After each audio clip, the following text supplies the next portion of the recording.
look at Part 1. Part 1. Hear a conversation between a travel agent and a customer. The customer wants to book a coach ticket. First, you have some time to look at questions 1 to 7.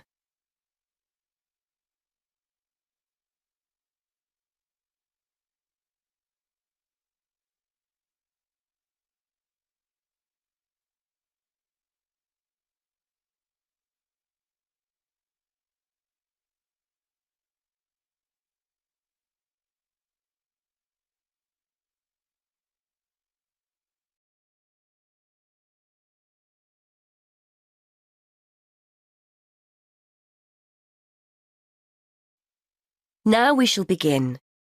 You should answer the questions as you listen, because you will not hear the recording a second time. Listen carefully.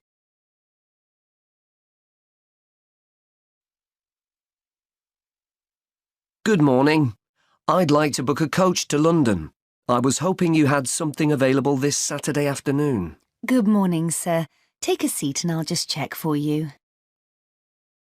Yes, we still have several free seats for Saturday.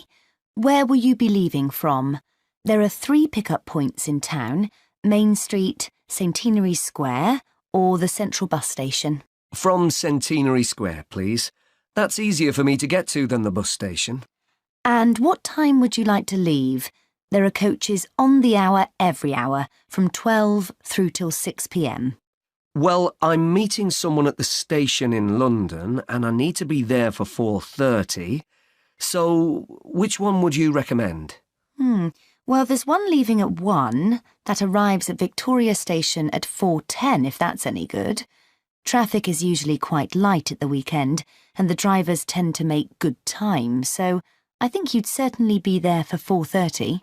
OK, that sounds just right. I think I'll take that. I can always phone ahead if I'm going to be late. And when are you returning, sir?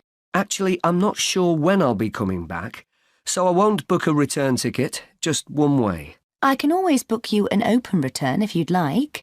You can use this at any time within the next month, as long as you contact us first to reserve a seat. Well, there's a chance I might be getting a lift back, you see, so I'll just pay for one way. I don't want to buy a return if I don't need it. OK, no problem. Are you travelling alone? Just the one ticket, please. I'm going down to visit my daughter at university. My son's meeting me at the station, so it's a proper family reunion. Very nice. OK, well, I can book that for you if you like, sir. That'll be £23.50. Now, I just need to take down some details. Can I have your name, please? Yes, it's Matthew Upton. That's U-P-T-O-N. And your address? 34 Allesley Road. Allesley. That's A-L-L-E-S-L-E-Y. And your telephone number? 01732 558 997. And your email address? We'll use this to send confirmation of your travel details. matt257@yahoo.co.uk. OK, thanks. Before you hear the rest of the conversation, you have some time to look at questions 8 to 10.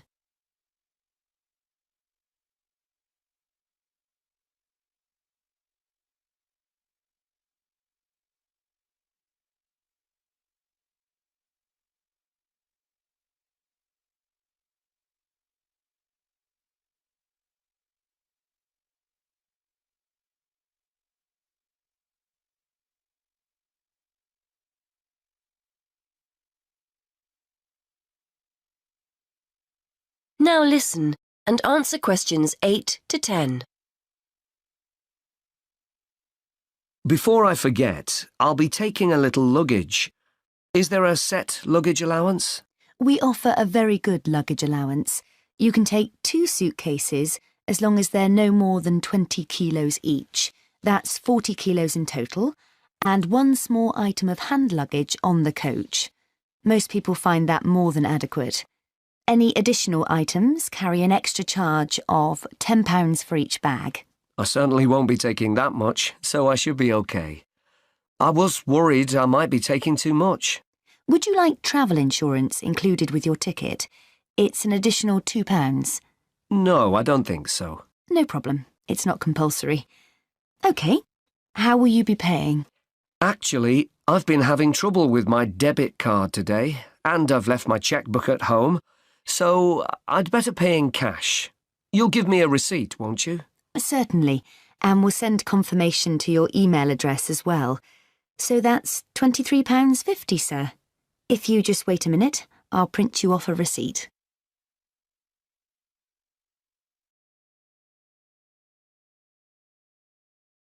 That is the end of part 1. You now have half a minute to check your answers.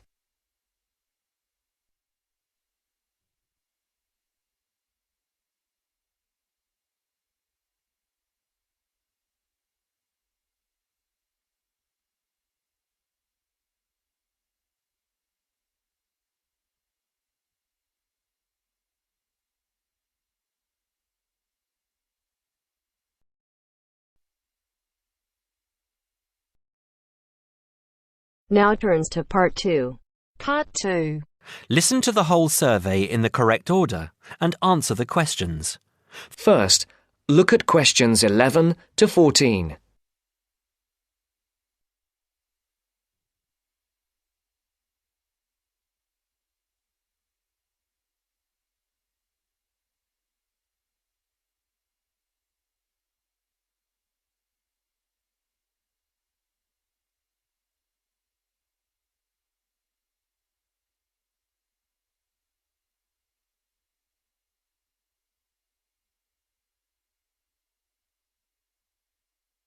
Listen carefully. Excuse me. Good morning. We're students from St Anne's School and we're doing a class survey. Have you got 5 minutes to answer a few questions? I suppose so. What are the questions about? About spending habits, people's attitudes to money and what they spend money on. Well, yes, OK, but only 5 minutes. Thank you. OK, first of all, if you don't mind answering, what income band are you in? You just need to say low, average or high. Oh, that's difficult to say. I don't know how much everyone else makes. I'm certainly not poor, but I'm not rich either. Certainly not after I've paid all my bills. Shall we say in the middle then? Yes, I think so. And how much money do you feel you have to spend? You said that you have to pay a lot of bills. Yes, I feel that I don't have very much. I earn quite good money, but it doesn't feel like that most of the time. I guess everyone would like to have a bit more money, though. OK, so what do you spend most of your money on? Well, most of it goes on monthly expenses. I've got a big mortgage on my house, and my children's school fees are very high. After I've paid for gas and electricity and water, and all the insurance on the house and my car, I don't have much left. I like taking my wife out to a nice restaurant once a month, but I don't very often buy clothes. Oh, and I collect radios. Old radios. That's my hobby. And how do you usually pay for the things you buy? I use my debit card for most things these days. I have 2 credit cards, but I don't like using them. I prefer to pay for things immediately. Otherwise, I feel I'm getting into debt. I pay my bills online or over the telephone. I usually have between £10 and £20 in cash with me to pay for emergencies, taxi fares and that kind of thing. Before the broadcast continues, look at questions 15 to 20.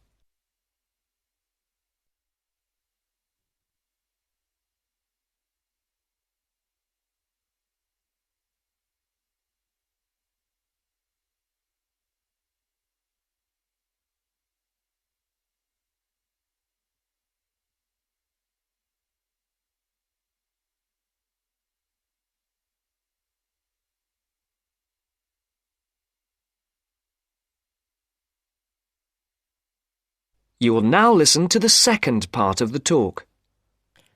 What do you think is good value for money? Not very much, to tell you the truth. Everything seems to cost more than it should these days. I think my telephone and internet broadband package is good value for money, though. That's my telephone line, any number of national calls and unlimited internet use for only £22 a month. I think at least one member of my family is online for an hour or more every day. I think £22 is a very good deal. And what do you think is a waste of money? Personally, I don't understand why anyone buys a new car. They are so expensive, and as soon as you drive them out of the showroom, they're worth £3,000 less. Perhaps I'm just saying it because I can't afford a new car myself, but to me, it seems so much more sensible to buy a good second-hand car for half the money. Do you ever buy anything you can't afford? Yes, I collect radios, old radios.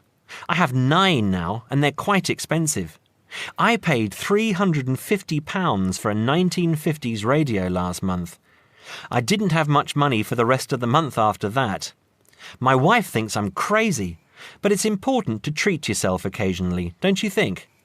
My wife buys nice perfume and lots of clothes, and I have my radios. OK, so finally, would you say that you're a spender or a saver? Well, as I said, I don't really have much to save, but I guess I'm a saver rather than a spender. It's good to enjoy money if you have it, but you must save for a rainy day. You never know what will happen in the future. Thank you very much for talking to us. Have a nice day now.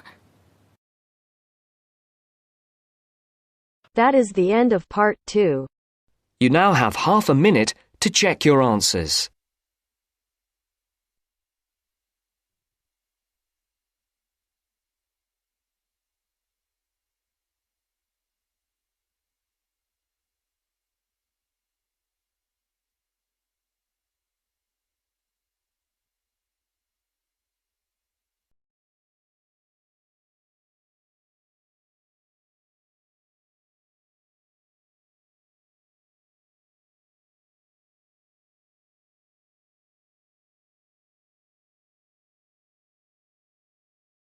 Now turns to part 3. Part 3. You will hear a conversation between a student, Kayana, and a professor about an assignment.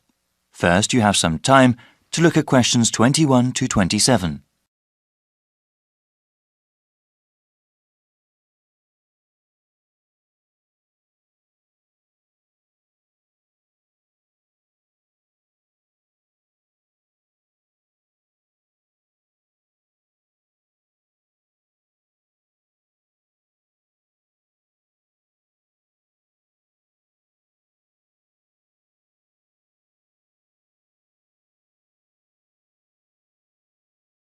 Now listen carefully and answer questions 21 to 27. Hi, Dr. Reed. Are you busy right now? Do you mind if I come in for a second? Hey, Kiana. No, I don't mind at all. Thanks. I just wanted to say that I'm enjoying your urban studies course and that I'm having some trouble with the first assignment. Okay, no problem. What do you want to ask? This is my first time writing a paper of this length. All right. What sort of trouble are you running into? Well, writing more than 10 pages is actually turning out to be quite a task. I've been rereading some of the material, and I'm just not sure how to approach the assignment. Yes, it takes some time to get used to academic writing assignments. More time than I expected, really. I also want to do a really good job on the assignment. I don't want to put a half-hearted effort into it. I'm glad to hear that. I'll say that these assignments get easier to manage as time goes on. That's a small relief. I mean, it gets easier to plan the assignment and to organize one's time, but it still takes hard work and a sincere effort to produce a good piece of academic writing. My role is to guide you to the readings I think are the most relevant and to give you tips on managing your time. Okay, could we talk about the readings then? Sure, we can go over them. I guess I want to ask about the Coal House text first. It seems like a pretty interesting book. But sometimes a bit over the top, no? I would recommend reading just the first part of the book. It's the most relevant to the assignment that I gave you. The rest of the text goes on about a topic we will cover later in the semester. All right, I'll just read the intro then. As for the Peely article, oh, did you read that one? Yes, I accessed it online and then printed it out. Okay. I would recommend you review that again. Also, remember what I said about the Liebskid article? I think you told the class to focus on the research methods, right? Yes. She approaches the problem in an innovative way. Let's see. For the Gary article, I think you should... Let me see. I think it would be best for you to read just the conclusion. Just the conclusion. I see. Yes, I would ask you to read the whole thing, but this way would be more efficient.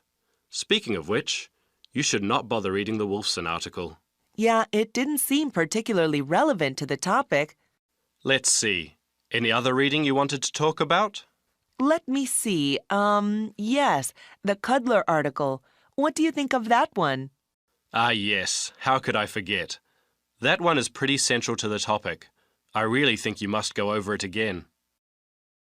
Before you hear the rest of the conversation, you have some time to look at questions 28 to 30.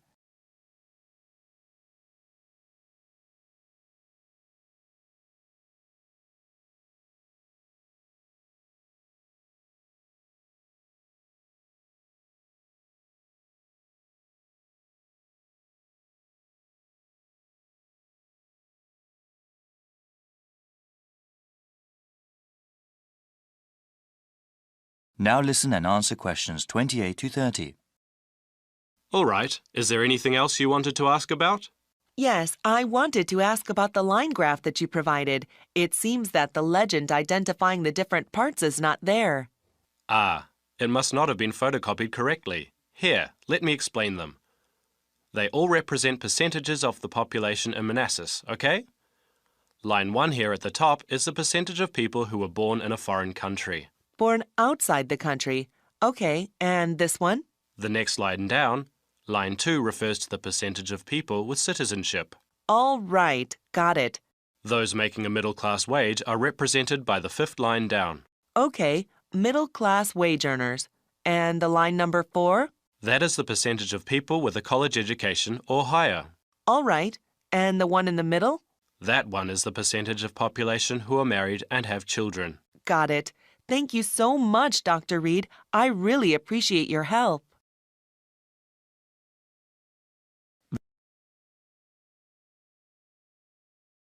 That is the end of part 3. You now have half a minute to check your answers.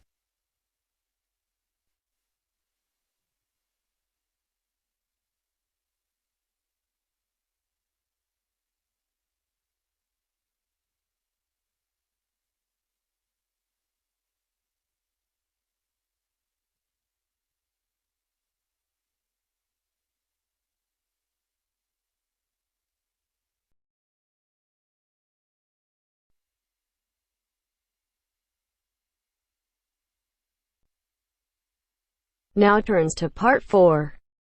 Part 4. First, you have some time to look at questions 31 to 40.